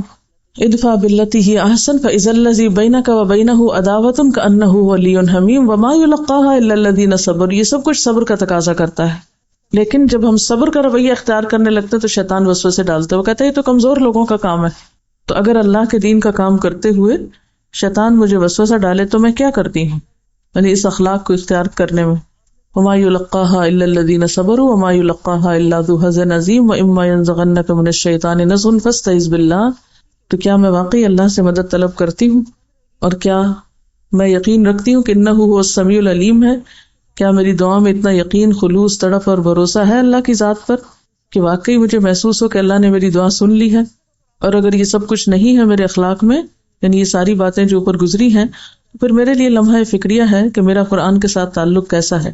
سب سے زیادہ بدقسمت انسان وہ ہے کہ جس نے رب کو نہ پایا ہو، جو رب کو نہ پہچانے، اس کی عظمت کو نہ جانے. سیریا یا شام کے ایک پروفیسر ہیں استاذ خوزی الرفاعی، وہ ایک سفر کے تحت اندلس گئے، اسپین گئے. وہاں انہوں نے غرناطہ میں الحمرا نامی محل دیکھا جو مسلم دور حکومت میں بہت اہتمام سے بنایا گیا. اپنے سفر نامے میں انہوں نے جو باتیں لکھی ان میں سے ایک یہ ہے کہ وہاں ایک دیوار پر ایک قصہ لکھا ہوا ہے. کہا جاتا ہے کہ میکسیکو کا ایک سیاح جس کا نام آری ایکاسا تھا، وہ اپنی بیوی کے ساتھ الحمرا کو دیکھنے کے لیے یہاں آیا، اور جب کہ وہ اس کی کشش سے غیر معمولی متاثر ہو کر اس کو دیکھنے میں محو تھا، یعنی اتنا محو تھا اس کو دیکھنے میں کہ اس نے ایک اندھے فقیر کو دیکھا جو اس کی بیوی کے قریب ہو کر اس سے صدقہ مانگ رہا تھا. سیاح نے اپنی بیوی سے کہا کہ اے خاتون، اس کو زیادہ دو اور خوب دو، کیونکہ دنیا میں اس سے بڑی بدبختی اور کوئی نہیں کہ آدمی غرناطہ میں اندھا ہو، یعنی غرناطہ میں رہے اور اندھا ہو اور وہ الحمرا نہ دیکھ سکے. تو اس سیاح کو سب سے زیادہ بدبختی کیا نظر آئی کہ ایک شخص الحمرا کے سامنے کھڑا ہو اور وہ آنکھوں سے محروم ہو اور اس محل کو دیکھ نہ سکے. مگر ایک اور بدبختی ہے جو اس قسم کی سب بدبختیوں سے زیادہ بڑی بدبختی ہے اور جو آخرت میں پیش آئے گی. وَمَنْ كَانَ فِي هَذِهِ أَعْمَى فَهُوَ فِي الْآخِرَةِ أَعْمَى وَأَضَلُّ سَبِيلًا. جو شخص اس دنیا میں اندھا رہا اور آخرت میں بھی وہ اندھا ہی رہے گا، وہ آخرت میں بھی اندھا ہی رہے گا اور بہت زیادہ دور ہوگا راستے سے. اضل سبیلا یعنی رستہ کھو دے گا. آخرت وہ جگہ ہے جہاں اللہ رب العالمین اپنے تمام جمال اور کمال کے ساتھ جلوہ فرما ہوگا. وہاں انسان اپنے رب کو اس طرح دیکھے گا جیسے موجودہ دنیا میں 14ویں کے چاند کو دیکھتا ہے، جیسے حدیث میں آتا ہے. ایسی حالت میں وہ شخص کتنا زیادہ بدبخت ہوگا جو اللہ کی ہستی کو دیکھنے سے محروم ہوگا، جو ہر قسم کے جمال اور کمال کا سرچشمہ ہے، منبع ہے. حدیث میں آتا ہے رسول اللہ صلی اللہ علیہ وسلم نے فرمایا کہ جب جنت والے جنت میں اور دوزخ والے دوزخ میں داخل ہو چکے ہوں گے تو ایک پکارنے والا پکارے گا کہ اے اہل جنت، تمہارے لیے اللہ تعالیٰ کا ایک وعدہ ہے، وہ چاہتا ہے کہ اس کو تمہارے لیے پورا کرے. اہل جنت کہیں گے کہ وہ کیا ہے، وہ کون سا وعدہ ہے؟ انک لا تخلف المیعاد، وہ کون سا وعدہ ہے کہ جو اللہ تعالیٰ پورا کرے گا. اہل جنت کہیں گے کہ وہ کیا ہے؟ کیا ہمارے پلڑے بھاری نہیں کر دیے گئے؟ کیا ہمارے چہروں کو روشن نہیں کر دیا گیا؟ اور اللہ تعالیٰ نے ہم کو جنت میں داخل کر دیا اور آگ سے بچا لیا. جب یہ سب ہو جائے گا تو پھر ایک پردہ اٹھے گا، ایک پردہ کھولا جائے گا، پھر وہ اپنے رب کو دیکھنے لگیں گے. بس خدا کی قسم کوئی نعمت جو اللہ نے انہیں دی ہے وہ ان کے لیے اللہ کو دیکھنے سے زیادہ محبوب نہ ہوگی اور نہ اس سے زیادہ ان کی آنکھوں کو ٹھنڈی کرنے والی کوئی چیز ہوگی. لیکن بات یہ ہے کہ آخرت میں اللہ کا دیدار انہی لوگوں کو حاصل ہوگا جو دنیا میں اس کو پالے، اس کو پہچان لے، جو غیب کے پردے میں اس کو دیکھنے کے لائق ہو جائے، جن کا اپنے رب پر ایسا اعتماد اور بھروسہ اور یقین ہو کہ وہ کسی بھی حال میں ہوتے ہوئے اس سے بے پرواہ نہ ہو، چاہے کھا رہے ہوں، پی رہے ہوں، سو رہے ہوں، جاگ رہے ہوں، چل رہے ہوں، پھر رہے ہوں، دنیا کے کاموں میں ہوں، نماز میں ہوں، ہر حال میں ان کی توجہ اور ان کا دھیان اور ان کے دل کی دھڑکن ان کے رب کی یاد کے ساتھ ہو. والذین آمنوا اشد حبا للہ، اسی کیفیت کا نام ہے. پھر ہر خوف، ہر مشکل، ہر پریشانی، ہر غم کے موقع پر سب سے پہلے اسی کی یاد آئے اور اسی کے آگے انسان جھک جائے اور اسی سے مدد مانگے اور اسی سے سکون پائے اور ہر غیر اللہ کو نگیٹ کر دے، اللہ کے سوا ہر دوسری چیز پر لکیر پھیر دے. تو جو شخص اس دنیا میں اللہ تعالیٰ کی نشانیوں کو دیکھتے ہوئے، اس کی قدرتوں کو دیکھتے ہوئے اسے نہ دیکھ پائے، من کان فی ہذہ اعمی فہو فی الآخرۃ اعمی، جس کو رب یہاں نہیں ملا اسے وہاں بھی نہیں ملے گا. تو رب کے ساتھ ایک لاپرواہی کا تعلق اور ڈھیلا ڈھالا سا تعلق اور بس کبھی ہوا تو اس کی طرف متوجہ ہو گئے، یہ کافی نہیں، اس سے آگے جانے کی ضرورت ہے.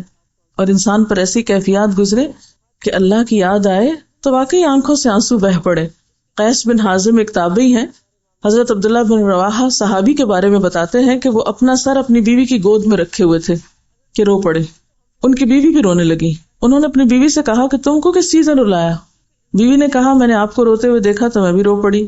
عبداللہ بن رواحہ کہتے ہیں کہ مجھے تو اللہ تعالیٰ کے اس قول نے رلایا کہ تم میں سے ہر شخص جہنم سے گزرے گا، وَإِن مِّنكُمْ إِلَّا وَارِدُهَا، تو مجھے نہیں معلوم کہ میں اس سے بچ جاؤں گا یا نہیں، یا مجھے نہیں معلوم کہ میں اس سے گزر پاؤں گا کہ نہیں. اب یہ کیا چیز تھی؟ کہاں پر بیٹھے ہیں، کس حال میں ہیں، کس کے ساتھ ہیں، اور دھیان کہاں لگا ہوا ہے، اور کون سی چیز ان کو رلا رہی ہے؟ بنیادی طور پر یہ رب کی عظمت ہی تھی، کیونکہ جب رب کی عظمت انسان کے دل میں بیٹھتی ہے تو پھر اپنے گناہوں کا احساس زیادہ بڑھتا ہے. منافق اپنے گناہوں کو اس طرح دیکھتا ہے جیسے ناک پہ بیٹھی مکھی ہو، تو بس اس کو اڑا دیا. اور مومن اپنے گناہوں کو اس طرح دیکھتا ہے جیسے اس کے سر پہ پہاڑ معلق ہو، تو کسی بھی وقت اس کو گر کے برباد کر سکتا ہے. یعنی رب کو پانا کوئی محض زبان کا یہ الفاظ کا کھیل نہیں ہے کہ انسان کہ میں نے پا لیا، یا رب کی یاد محض کوئی انگلیوں پر گھمائی جانے والی چیز نہیں ہے، یہ صرف زبان کی کوئی پریکٹس نہیں ہے. رب کو پانا رب پر آخری درجے کا اعتماد کرنا ہے، بھروسہ کرنا ہے، اس کی یاد میں کبھی آنسو بہانا ہے اور کبھی اس کی یاد میں اطمینان اور سکون پانا ہے، جیسے پہلے بھی ذکر ہوا کہ الا بذکر اللہ تطمئن القلوب. اب دیکھیے کہ انسان کے لیے سب سے زیادہ خوشی کی حالت کون سی ہوتی ہے؟ آپ کو خوشی کب ہوتی ہے؟ چلیے بتائیے، ذرا سوچئے اس پر.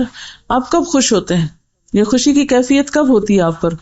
یعنی جب آپ اپنا کوئی ٹارگٹ اچیو کر لیتے ہیں، یا جب کوئی چیز آپ کو ملتی ہے. گویا ہم دوسرے لفظوں میں یہ کہہ سکتے ہیں کہ جب ہم اپنی پسندیدہ چیز کو پا لیتے ہیں، جو ہم لینا چاہتے ہیں وہ ہم کو مل جاتی ہے چیز، تو پانے کا جو احساس ہے وہ انسان کو خوش کرتا ہے، کچھ بھی پا لینے کا. اور پانے میں ضروری نہیں کہ کوئی آپ نے کھانا پا لیا یا کوئی سونا پا لیا یا کوئی نہیں، اس میں صرف مادی چیزیں نہیں آتی. مثلا آپ کو اپنے کسی سوال کا جواب مل گیا، آپ کی کوئی ذہنی الجھن کا حل آپ کو مل گیا، تو وہ بھی پانے کی ایک کیفیت ہوتی. تو انسان کے لیے حقیقت میں سب سے بڑی خوشی کا وقت وہ ہوتا ہے جب انسان سب سے بڑی سچائی کو پا لیتا ہے، سب سے بڑی حقیقت کو جب انسان پاتا ہے. اس کائنات کی سب سے بڑی حقیقت اللہ کی دریافت ہے، اپنے رب کو پانے کا احساس، اور یہیں سے انسان کی حقیقی خوشی کا آغاز ہوتا ہے. یہیں سے پھر اللہ تخافوا ولا تحزنوا کی کیفیت اٹھتی ہے، اور یہی پانا پھر انسان کو الحمدللہ رب العالمین کہنے کا لطف عطا کرتا ہے. حقیقی معنوں میں زبان سے شکر کے کلمات جاری ہوتے ہیں، شکر کا ترانہ زبان پر آتا ہے کہ صرف میرا رب نہیں، پوری کائنات کا رب. ایک ہے سوتے ہوئے سورۃ فاتحہ پڑھ لینا، اور ایک ہے شعور کے ساتھ الحمدللہ رب العالمین کہنا، جس سے قرآن کا آغاز ہو رہا ہے. سب سے بڑی حقیقت کا پانا ہے، عالمین کے رب کی پہچان، اپنے رب کی پہچان. اگرچہ ہم کتنی بھی کوشش کریں، چونکہ یہ دنیا ناقص ہے، کامل نہیں، تو ہم رب کی جو اصل قدر ہے یا اصل حقیقت ہے اس کو بھی نہیں پوری طرح پا سکتے. اور جتنی ہمارے اندر کمی کوتاہی ہوتی ہے اتنا ہم اس حقیقت کو پانے میں بھی کوتاہی کا شکار ہوتے ہیں. کیوں کہا گیا انما یخشی اللہ من عبادہ العلماء؟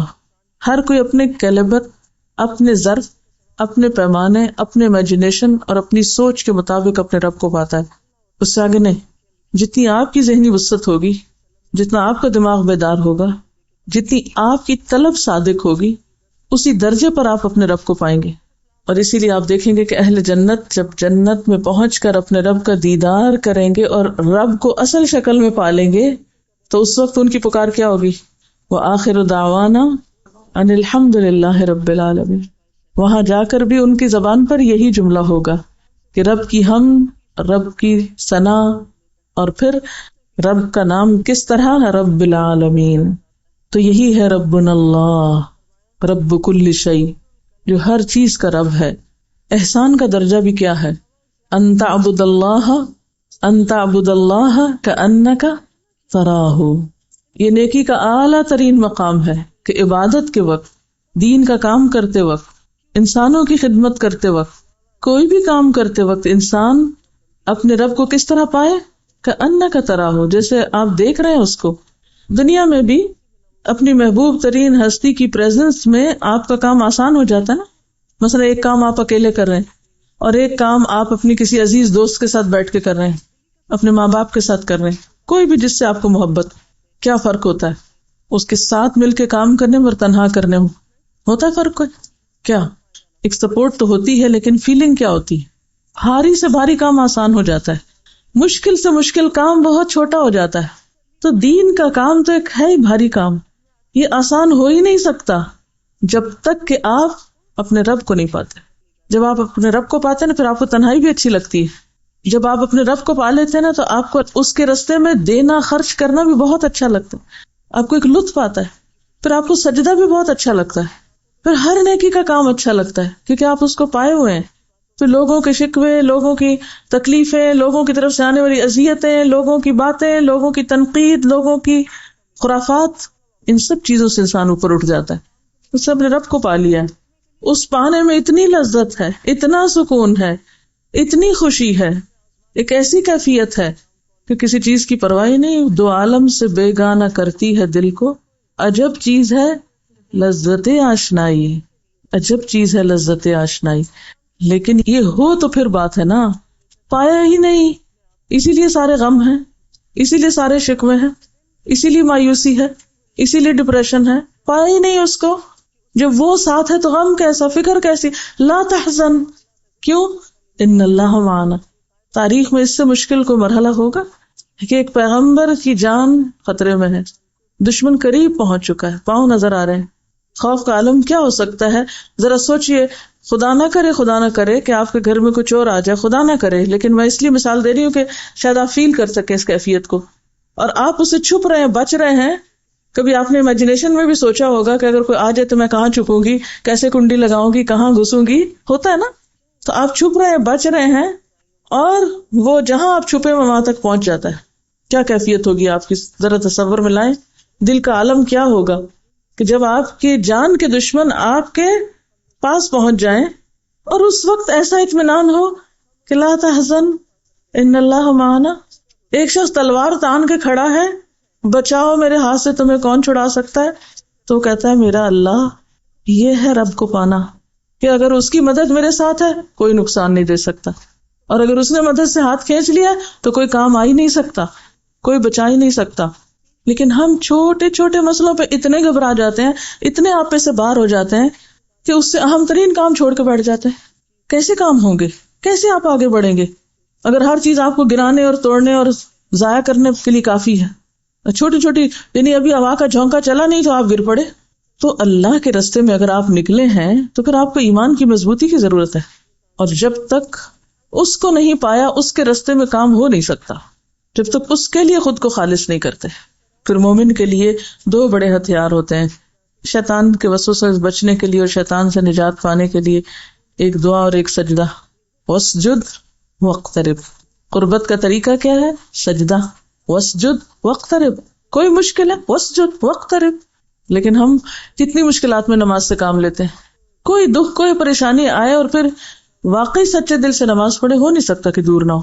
آج نہیں، کل نہیں، پرسے، اور اگر وہ جا نہیں رہی تو کم از کم آپ اطمینان میں آ جائیں گے. اور دوسرا سرگوشیاں رب سے.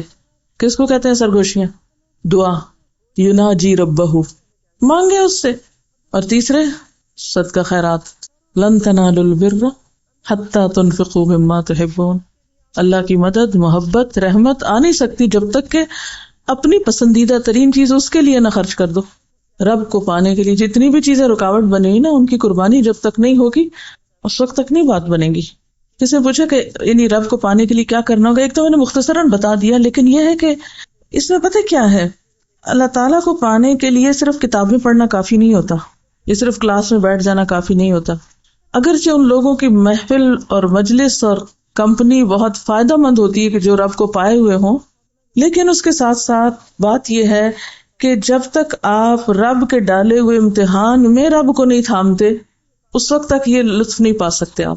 یعنی جب آپ کی زندگی میں کوئی چھوٹی سی بھی اپنی مرضی کے خلاف کوئی چیز آتی ہے، کوئی تکلیف کی چیز آتی ہے، کوئی ناپسندیدہ چیز آتی ہے، کوئی کام نہیں بن رہا، کوئی مسئلہ حل نہیں ہو رہا، کوئی دکھ ہے، تکلیف ہے، پریشانی، کچھ بھی، کیا کرنا چاہیے؟ اب ہم کیا کرتے ہیں جب کوئی رکاوٹ آتی ہے؟ ہم کیا کرتے ہیں جب کوئی غم آتا ہے؟ کیا کرتے ہیں جب چیز مرضی کے خلاف ہو جاتی؟ کیا کرتے ہیں؟ ریئیکشن، رد عمل، لوگوں سے الجھنا، اریٹیشن، اس سے جھگڑ، اس سے شکوہ، اس کا سہارا، اس کا سہارا.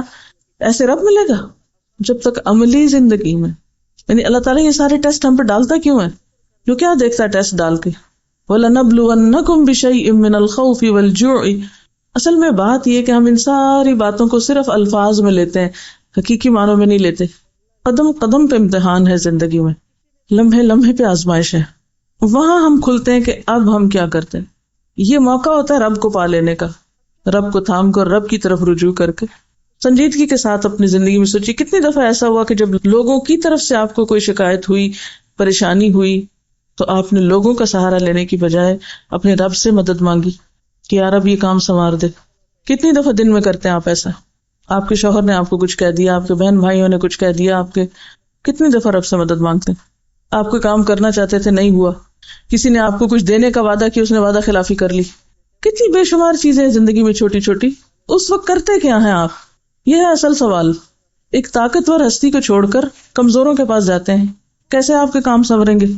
کمزور انسان بھی صرف اس وقت مدد کر سکتے ہیں جب آپ اللہ کے پاس جاتے ہیں اور وہ ان کے دل میں ڈالتا ہے. اصل میں جب تک اللہ سے خالص تعلق نہیں ہوگا نا، ہم مضبوط نہیں ہو سکتے، ہرگز مضبوط نہیں ہو سکتے. اور جب تک مضبوط نہیں ہو سکتے اس وقت تک مسئلے بھی حل نہیں ہو سکتے، ارادے کی مضبوطی بھی نہیں آتی. میں اکثر سوچتی ہوں کہ فلانا کام کیسے ہو، فلانا کام کیسے ہو. آج میں صبح ایک حدیث پڑھ رہی تھی، اس نے میری اس ذہنی الجھن کو دور کر دیا. قال رسول اللہ صلی اللہ علیہ وسلم ما يكن عندي من خير فلن ادخره عنكم ومن يستعفف يعفه الله ومن يستغني يغنه الله ومن يتصبر يصبره الله وما اعطي احد عطاء خيرا واوسع من الصبر. آپ نے فرمایا کہ کوئی خیر بھلائی کی بات ایسی نہیں کہ جو میں تم سے چھپا کے ذخیرہ کر لوں، کہ اپنے پاس ہی رکھوں اور تمہیں نہ دوں. کوئی بھلائی کی بات ایسی نہیں. ما یکن عندی من خیر، کوئی بھی خیر نہیں ایسی جو میرے پاس ہو اور میں تم کو نہ دوں اور اپنے پاس رہنے دوں. تو ان خیر اور بھلائیوں میں سے جو بات میں تم کو بتانے والا ہوں وہ کیا ہے کہ جو پاک دامنی اختیار کرنا چاہے گا اللہ اس کو عطا کر دے گا، جو استغنا برتے گا اللہ اس کو غنی کر دے گا، اور جو صبر کرنا چاہے گا اللہ اس کو صبر دے دے گا. اور صبر سے بڑھ کر اور وسیع تر تو کوئی عطا ہے ہی نہیں جو کسی کو دی گئی ہو. اب ان تینوں چیزوں میں جو عفت و پاک دامنی اختیار کرنا چاہے گا اللہ اس کے لیے آسانی کر دے گا، جو غنی ہونا چاہے گا، بے پرواہ ہونا چاہے گا اللہ اس کو کر دے گا، اور جو صبر کرنا چاہے گا اللہ اس کو دے دے گا. تو اس میں کس پہ ڈالا گیا؟ پھر سب کچھ بندے پہ ڈالا گیا. کرنا چاہو گے تو مل جائے گا. وما يلقاها الا الذين صبروا وما يلقاها الا ذو حظ عظیم. تو صاحب قسمت ہونے کے لیے صبر کی کیفیت اختیار کرنی ہوگی. اور صبر کیسے آتا ہے؟ من يتصبر يصبره اللہ. جو صبر کرنا چاہے گا اس کو صبر ملے گا، اور جو صبر کرنا ہی نہیں چاہتا اس کو صبر نہیں ملے گا. جو صبر کا ارادہ کرے گا، نیت کرے گا کہ مجھے کرنا ہے، روکے گا جو اپنے آپ کو، اللہ اس کے لیے اس کو آسان کر دے گا. اور صبر سے بڑھ کر تو بڑی نعمت کسی کے پاس ہے ہی نہیں. اب آپ دیکھیں کہ جتنی بھی آپ کی زندگی میں مشکلات آتی ہیں ان کو آپ دو طریقوں سے حل کر سکتے ہیں، ایک صبر ہے اور ایک بے صبری. صبر کیسے؟ صبر کے ساتھ مشکلات کا حل کیسے؟ وَاسْتَعِينُوا بِالصَّبْرِ وَالصَّلَاةِ. کیسے؟ صبر کے ساتھ کیسے؟ انتظار کرو، انتظار کرو، اسپیس دو، مہلت دو. ذرا رک جاؤ، ٹھہر جاؤ، کیوں جلدی کرتے ہو؟ ہماری سب سے بڑی مشکل جلد بازی۔ اصل مشکل یہ ہے کہ ہم سب قرآن بھی پڑھ جاتے ہیں، دین کی خدمت بھی شروع کر دیتے ہیں، مگر محسوس نہیں ہوتا کہ وہ اخلاق ہمارے اندر آ گیا ہے جو قرآن پیدا کرنا چاہتا ہے، جو کان خلقہ القرآن تھا، وہ نہیں نظر آتا۔ اور اس کی بنیادی وجہ کیا ہے؟ ربنا اللہ کہتے تو ہیں لیکن پایا نہیں۔ کہاں سے پتہ چلتا ہے؟ خوشی اور غم کے مواقع، نعمت کے ملنے اور چھننے پر ہمارے رویے، ہمارے معاملات اور ہماری بے صبری اور ہمارا دین پر استقامت کا اختیار نہ کرنا۔ ہمارے اپنے گھروں میں یا خاندان میں تعلقات اچھے کیوں نہیں ہوتے؟ ہم اپنے اوقات کو کس طرح استعمال کر رہے ہیں؟ پھر ہم اپنا فیصلہ کریں کہ ہم کامیابی کے راستے پہ جا رہے ہیں یا ناکامی کی طرف بڑھ رہے ہیں، اور اس کا ہمیں احساس تک بھی نہ ہو۔ اور یہاں بھی جو کہتا ہے نا ادفع باللتی ہی احسن فاذا الذی بینک وبینہ عداوۃ کانہ ولی حمیم، یہ اتنا افیکٹو فارمولا ہمارے لیے کیوں افیکٹو نہیں ہے؟ ہمارے لیے کیوں فائدہ مند نہیں ہے؟ ہمارے ذریعے دین کو وسعت کیوں نہیں مل رہی؟ ہمارے ذریعے انسانیت کا بھلا کیوں نہیں ہو رہا؟ انہوں نے یہاں سوال کیا ہوا ہے کہ اگر اللہ سے مدد مانگے، فوراً صلاۃ حاجت بھی پڑھی جائے، مگر جذبات انسان پہ غالب ہوں، تو اس کا مطلب ہے کہ انسان حقیقتاً اللہ سے مدد نہیں مانگ رہا، جذبات سے مغلوب ہونے سے مراد ہے رونا، غصہ وغیرہ۔ دیکھیے کہ رونے کی کیفیت یا غصے کی، یہ سب ہماری انسانی کیفیات ہیں، لیکن کوئی بھی چیز اپنے حد کے اندر تو ٹھیک ہے، لیکن کسی بھی چیز یا کیفیت کا ہمارے اوپر اس طرح غالب آ جانا کہ اس سے ہمارے معاملات بگڑنے لگے، ہم اپنے اصل سے ہٹنے لگے، ہم اپنا راستہ چھوڑنے لگے، یا پھر یہ کہ ہم انسانوں کے ساتھ تعلقات خراب کرنے لگے، تو یہ ناپسندیدہ ہے۔ یعنی رب کو پانے کا مطلب کیا ہے؟ مثلاً کوئی کیفیت ایسی ہے کہ جس میں آپ کو بہت کسی نے ہرٹ کیا اور آپ کو بہت رونا آ رہا ہے، تو یہ تو نہیں کہا جائے گا کہ آپ روئے نہیں، لیکن یہ رونا ایسا رونا نہ ہو کہ جس سے آپ کی جو ذمہ داریاں ہیں، جو آپ کے فرائض ہیں یا جو آپ کے کام ہیں، وہ متاثر ہو جائیں۔ حضرت یعقوب علیہ السلام سے بڑا غم کس پہ آیا تھا؟ جو ساری زندگی حضرت یوسف علیہ السلام کی جدائی میں ایک طرح سے واقعی متاثر تھے، لیکن کیا ان کے کار نبوت پہ کوئی اثر پڑا؟ نبی صلی اللہ علیہ وسلم سے بڑھ کے تکلیفیں کس پر آئی تھی، لیکن کیا آپ کی ذمہ داریوں میں سے کسی ذمہ داری پر کوئی اثر پڑا؟ ہمارے ساتھ یہ کیوں ہوتا ہے کہ ہم پر کوئی غیر معمولی کیفیت آتی ہے تو ہم سب سے پہلے اپنی ذمہ داریوں سے فرار حاصل کرنے لگتے ہیں، ہاتھ پاؤں چھوڑ کے بیٹھ جاتے ہیں، مایوسی کی کیفیت طاری ہونے لگتی، جذباتیت سے کام لیتے ہیں۔ یہ ٹھیک نہیں ہے۔ مومن کا دل تو ہمیشہ غمگین ہوتا ہی ہے۔ اس دنیا میں رہ کے مومن خوش کیسے ہو سکتا ہے؟ جو اتنی اونچی چیز کو پالے، اس کا ان چیزوں پہ دل لگے گا؟ اس کا دنیا کی رونقوں میں دل لگے گا؟ سوال ہی پیدا نہیں ہوتا۔ کوئی چیز اس کے ٹیسٹ کی ہو ہی نہیں سکتی، کوئی چیز اس کی پسند کی ہو ہی نہیں سکتی دنیا میں، پھر کیونکہ اس کی پسند اور اس کے ٹیسٹ تو بہت بدل چکا ہے، وہ تو بہت اعلیٰ چیزوں کا خریدار بن چکا ہے، وہ ان رونقوں میں گم ہو ہی نہیں سکتا۔ وہ کیسے خوش ہو سکتا ہے؟ اس کو وہ خوشی حاصل نہیں ہو سکتی، وہ دنیا کے اندر اس طرح کھو بھی نہیں سکتا، اس طرح انجوائے کر ہی نہیں سکتا۔ وہ رہتا ہے دنیا کے اندر لیکن اس کا دل نہیں ڈوبتا اس میں، جیسے وہ کشتی پانی کے اوپر تیرے، پانی کے اندر ہے لیکن ڈوبی بھی نہیں، ڈوبے تو گئی۔ تو اسی طرح مومن بھی دنیا میں رہتا ہے، ان سب چیزوں کو استعمال کرتا ہے، لیکن کسی بھی چیز کی محبت اس کو ناکارہ نہیں بناتی۔ اسی طرح جیسے غصہ ہے، غصہ اپنی جگہ ہے، غصہ آئے گا، مرضی کے خلاف چیزوں کی تو غصہ کیسے نہیں آئے گا، لیکن غصے میں بد اخلاقی کی حدوں کو جا چھونا اور غصے میں اس طرح آپے سے باہر ہونا کہ انسان اللہ کی حدود پار کرنے لگے یا انسانوں کے حق دینے سے انکار کر دے، تو یہ غیر حکیمانہ چیز ہے۔ ایمان اتنی وزنی چیز ہے کہ آپ کی شخصیت میں ایک ٹھہراؤ آتا ہے، استقامت آتی، اسٹیبلٹی آتی ہے، اعتدال آتا ہے۔ یہ جو بات ہے نا موڈ سوئنگز، وہ کیا چیز ہوتی ہے موڈ سوئنگز؟ مومن کو تو کسی موڈ سوئنگ کا نہیں پتا ہوتا۔ کیا رب کو پانا مستقل خوف کی کیفیت ہے؟ ہرگز نہیں، مستقل ٹھہراؤ کی کیفیت ہے، مستقل ٹھہراؤ کی کیفیت ہے۔ غم میں بھی ٹھہراؤ، خوشی میں بھی ٹھہراؤ، کسی سے ناراضگی میں بھی ٹھہراؤ، کسی سے محبت میں بھی ٹھہراؤ، ہر چیز میں ایک ٹھہراؤ۔ رب کو اگر ہم پہلے لفظ کا پتہ چلے یہ رب کیا ہے تو اس سے زیادہ بات سمجھ میں آئے گی۔ حضرت ابراہیم علیہ السلام نے رب کا تعارف کن الفاظ میں کروایا تھا؟ قرآن پاک میں آتا ہے نا، افرأیتم ما کنتم تعبدون انتم وآباؤکم الاقدمون فانہم عدو لی الا رب العالمین۔ کون ہے رب؟ الذی خلقنی فہو یہدینی والذی هو یطعمنی ویسقینی واذا مرضت فہو یشفینی، اور اس میں مرض روحانی جسمانی سب آتی، والذی یمیتنی ثم یحیینی والذی اطمع ان یغفر لی خطیئتی یوم الدین۔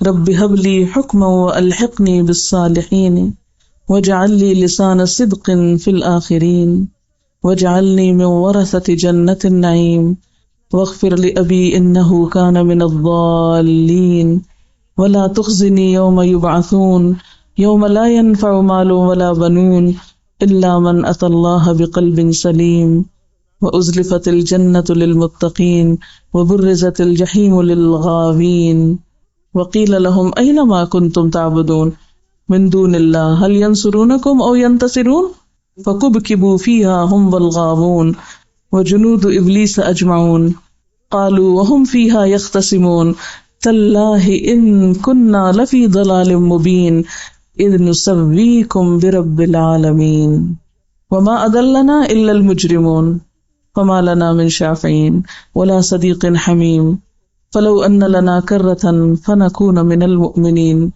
إن في ذلك لآية وما كان أكثرهم مؤمنين وإن ربك لهو العزيز الرحيم. یہ ہے پوری کیفیت. پورے ڈائلاگ جو ہے وہ رب کی پہچان اور رب کے ساتھ جس کا تعلق مضبوط ہوتا ہے اس کے پھر احساسات، اور جو رب کے علاوہ غیر رب پر توکل کرتے ہیں پھر ان کی کیفیات اور ان کا انجام.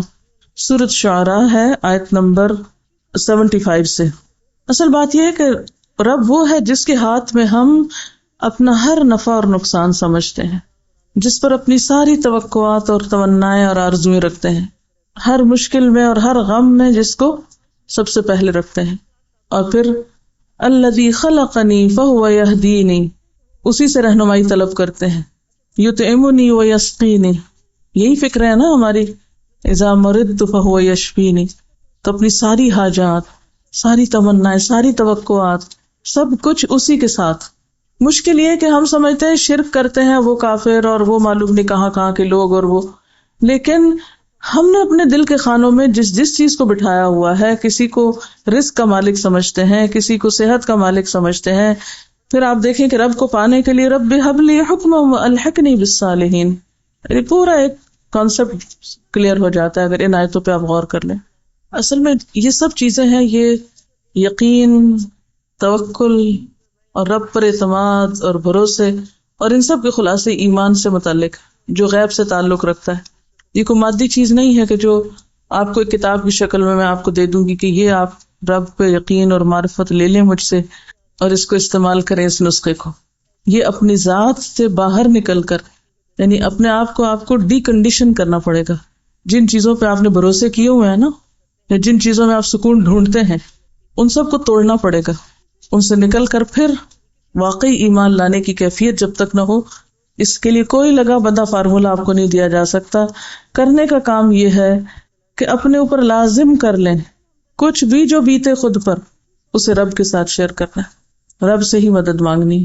سبحانک اللہم و بحمدک، نشہد ان لا الہ الا انت، نستغفرک و نتوب الیک. والسلام علیکم و رحمۃ اللہ وبرکاتہ.